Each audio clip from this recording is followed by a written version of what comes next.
दोस्तों, दिन के 8 घंटे काम करके घर लौटने के बाद हर कोई एक चीज चाहता है, एक अच्छी सी गुड नाइट स्लीप जिसमें कल की कोई चिंता, कोई स्ट्रेस ना हो। बट अफसोस ऐसा बिल्कुल नहीं है। रोज रात को सोते वक्त हम इस टेंशन के साथ सोते हैं कि कल का क्या होगा, पैसे कैसे आएंगे, फ्यूचर का क्या होगा।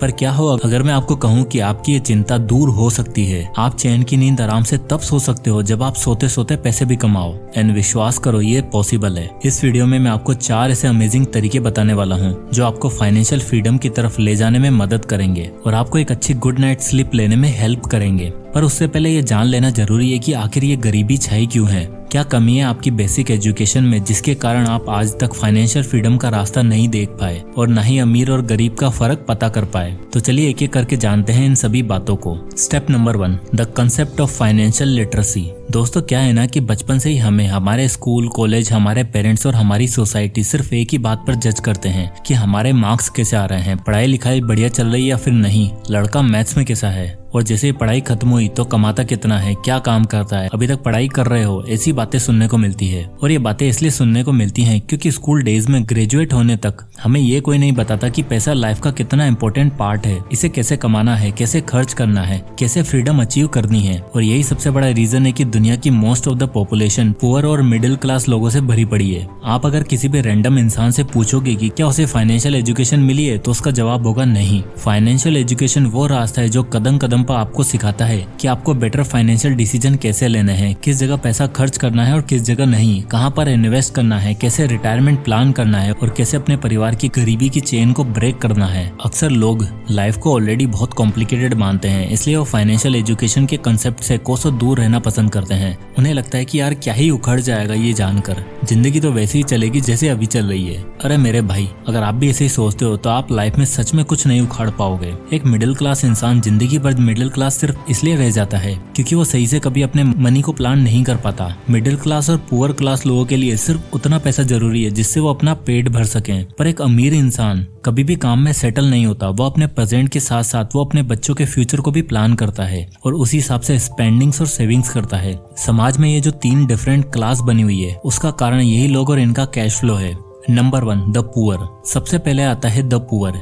ये लोग वो होते हैं जो मुश्किल से जी जान लगाकर सिर्फ इतना पैसा कमा पाते हैं जिससे इनका घर चल सके और सबका पेट भर सके। इनकी फैमिली में ऑलमोस्ट सभी वर्किंग होते हैं और इनकी टोटल फैमिली इनकम से ही इनके महीने का खर्चा चल पाता है। इनके एक्सपेंसेस का कैश फ्लो कुछ इस तरह होता है। तो इस चार्ट में देखिए, जैसे इनकी इनकम है 25,000 रुपए, तो इनके एक्सपेंसेस रेंट में होगा 8,000 रुपए, ग्रोसरी में होंगे 5,000 रुपए, medical expenses 5,000, fees and other 7,000 और सेविंग्स 0। तो इनके टोटल एक्सपेंसेस होते हैं 25,000 रुपए, यानी जितना कमाया उतना सारा खर्च कर दिया। अब दूसरा आता है द मिडिल क्लास, जिनकी कंडीशन पुअर क्लास से तो मच बेटर होती है, पर ये अपनी लाइफस्टाइल को बेहतर बनाने के लिए लोन्स और ईएमआई का सहारा लेते हैं। ये लोग सेविंग्स तो करते हैं, इन्वेस्ट भी थोड़ा बहुत करते हैं, बट इनके ऊपर लायबिलिटीज का बोझ इतना होता है कि उसको भरते भरते इनका भरता बन जाता है और इनके एक्सपेंसेस इनकी इनकम को एक्सीड कर जाते हैं। अभी चार्ट में देखिए, जैसे मिडिल क्लास इंसान है उनकी जो सैलरी होती है वो है 40,000 रुपए और उनके एक्सपेंसेस जैसे रेंट में 10,000, नीड्स में उनके 15,000, उनकी वांट्स में 6,000 और सेविंग करते हैं वो 2,000 रुपए की और इन्वेस्टमेंट 5,000 रुपए और ईएमआई और लोन में जो उनका पैसा जाता है वो है 4,000 रुपए। तो उनका टोटल एक्सपेंसेस हो जाता है 42,000 रुपए।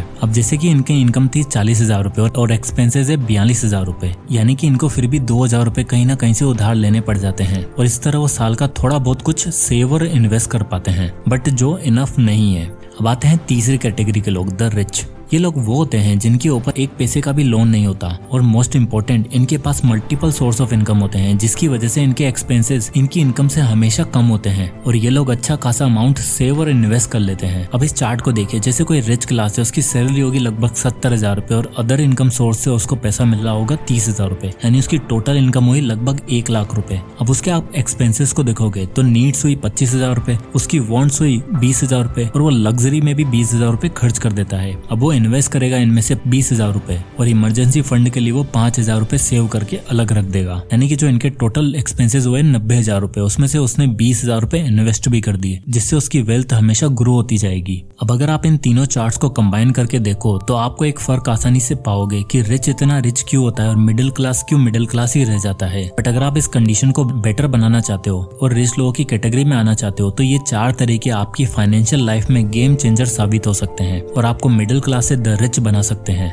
Number 1, understand your relationship with money. दुनिया के मशहूर ऑथर मिस्टर रॉबर्ट कियोसाकी कहते हैं कि पैसों के साथ आपके रिलेशन तब तक ठीक नहीं हो सकते जब तक आप उसे कैजुअली लेना बंद ना कर दो, क्योंकि अगर आपने एक बार अपने फाइनेंस को, इन्वेस्टमेंट जैसे टॉपिक्स को कैजुअली लेना शुरू कर दिया तो आपका पैसा आपके लिए सरदर्द का कारण बन जाता है और फिर आपको अपने इशारों पर नचाता है। और ऐसा हो भी क्यों ना, हमें बचपन से ही मूवीज में, टीवी शोज में पैसे वाले लोगों को एक नंबर का अय्याश, आवारा और खड़ूस दिखाया गया है जो कभी खुश नहीं रहते, और इसी वजह से हम सबके दिमाग में गलत नैरेटिव बन गया है पैसों को लेकर। कुछ लोग ज्यादा ही पॉजिटिव हैं, वहीं कुछ लोग एकदम ही खर्चीले। हम में से मोस्टली लोग इन्हीं 2 कैटेगरीज में आते हैं और यही सबसे बड़ा रीजन है कि पैसा हम पर हावी होकर हमें अपने इशारों पर नचाता है। इसलिए आपको जरूरत है तो बस अपने नजरिए को बदलने की। पैसों को कोई प्रॉपर्टी या संपत्ति मत समझो, बल्कि एक जरिया समझो जिससे एसेट बिल्ड किए जा सके और संपत्ति बनाई जा सके। रॉबर्ट कियोसाकी कहते हैं कि जिस तरह गाड़ी को चलाने के लिए फ्यूल एक माध्यम है, उसी तरह वेल्थ हासिल करने का मनी सिर्फ एक माध्यम है जिसका अगर सही से यूज किया जाए तो आपकी आने वाली 7 पुश्तें सुधर सकती हैं। इसलिए सबसे पहले आप भी पैसों के साथ अपने रिलेशन समझो। देखो, क्या आपको एक रुपए अर्न करने के लिए धक्के खाने पड़ रहे हैं? क्या आपका पैसा आपका बॉस बनकर आपसे काम करवाने जा रहा है और आप काम किए जा रहे हो? चैन की नींद तो क्या, सही टाइम पर खाना तक नसीब नहीं हो रहा? तो आप अपने रवैये को बदलो और ऐसे सोर्स ढूंढो जिससे आप कुछ कामों को ऑटोमेट कर सको और पैसों के साथ अपने टाइम भी मैनेज कर पाओ। उससे एक विलन की तरह नहीं, बल्कि एक माध्यम की तरह देखो जिसकी मदद से आप फाइनेंशियल फ्रीडम की सीढ़ी आराम से चढ़ सकते हो। Number 2, focus on passive income source. दूसरा सबसे अच्छा तरीका है फाइनेंशियल फ्रीडम अचीव करने का, to create a multiple source of income. अब जैसा कि हमने ऊपर वाले रिच, पुअर और मिडिल क्लास वाले कंपैरिजन में भी देखा कि रिच लोग हमेशा सिर्फ एक इनकम सोर्स पर रिलाय करते हैं, क्योंकि उन्हें पता है कि एक जॉब है जो एक ना एक दिन खत्म होनी है। इसलिए वो ऐसे इनकम सोर्स क्रिएट करते हैं जिसमें उन्हें कम मेहनत करनी पड़े या बैठे बैठाए पैसे आए। इसे कहते हैं पैसिव इनकम सोर्स, जो सोते सोते भी आपको पैसा कमा कर दे सकें। अब इस टॉपिक के ऊपर मैंने ऑलरेडी कई सारे वीडियोस बना चुके हैं, आप डिटेल में मेरे चैनल पर वहां भी देख सकते हो। बट अगर आपको मैं करंट और most trending passive income source बताऊं तो उसमें नंबर 1 है इन्वेस्टिंग, दूसरा है कंटेंट क्रिएशन और तीसरा है रियल एस्टेट। वैसे तो और भी कई सारे हैं, बट ये मेरे पर्सनल फेवरेट है। एंड इन्वेस्टिंग को मैं नंबर 1 पर इसलिए रखता हूँ बिकॉज इससे मैंने सच में कई लोगों की लाइफ को चेंज होते हुए देखा है। क्यों? आइए इसे एग्जांपल से समझते हैं। मान लो आपकी तरह नया ग्रेजुएट हुआ 22 साल का है रजत। अभी उसने कॉर्पोरेट दुनिया में एंटर किया है। भगवान की दया से उसकी एक अच्छी कंपनी में जॉब भी लग गई। अब हुआ ये कि रजत को भी इस कल्चर की हवा लग गई और वो पैसा खर्च करने से अपने आप को रोक नहीं पाया।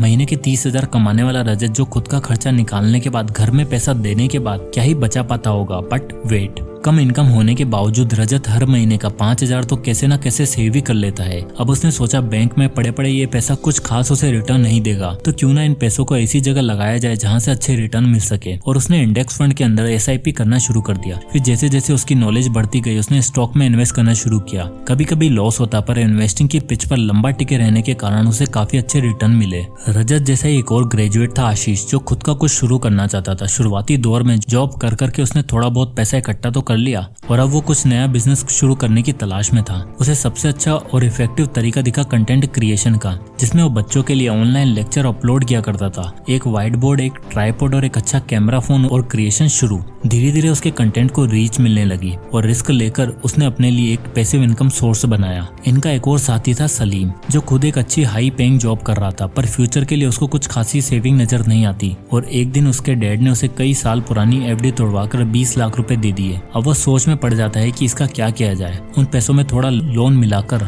वो एक कमर्शियल प्रॉपर्टी एक्वायर करता है और उसे रेंट पर डाल देता है। और क्योंकि रेंट अच्छा खासा रिसीव हो रहा था, इसलिए वो 3-4 साल में लोन को सारा पे ऑफ कर देता है और खुद फाइनेंशियली फ्री हो जाता है। सो रजत, आशीष और सलीम की तरह हमारे पास भी कई सारे ऑप्शन अवेलेबल हैं, पर ये आपको जज करना है कि आप इस समय किस पोजीशन पर खड़े हो, रजत की, आशीष की या फिर सलीम की, और उसी हिसाब से अपना पैसिव इनकम सोर्स बिल्ड करो। Number 3, control your expenses. Next और सबसे इंपॉर्टेंट स्टेप आपकी फाइनेंशियल फ्रीडम की जर्नी के लिए जो आपको लेना है वो है कंट्रोल योर एक्सपेंसेस। दरअसल हम लोगों की प्रॉब्लम क्या है ना, कि हम हमेशा अपने आप को दूसरों से आगे दिखाना चाहते हैं और उस चक्कर में दुनिया भर का भार अपने कंधों पर उठाकर माइंडलेसली खर्चा करना शुरू कर देते हैं। एक पुअर, एक मिडिल क्लास और एक रिच सिर्फ इसलिए कहते हैं क्योंकि एक रिच का खर्चा करने का तरीका बाकी दोनों क्लास ऑफ पीपल से अलग होता है। वो हमने इस वीडियो में देख ही लिया है। सुनी सुनाई बातों पर भरोसा मत करो, दूसरों की देखा देखी मत लगो, बजट बनाओ और अपने एक्सपेंसेस को ट्रैक करो, जिससे आप ये पता लगा पाओगे कि आपको किस जगह पैसा खर्च करना चाहिए और किस जगह नहीं। नंबर 4,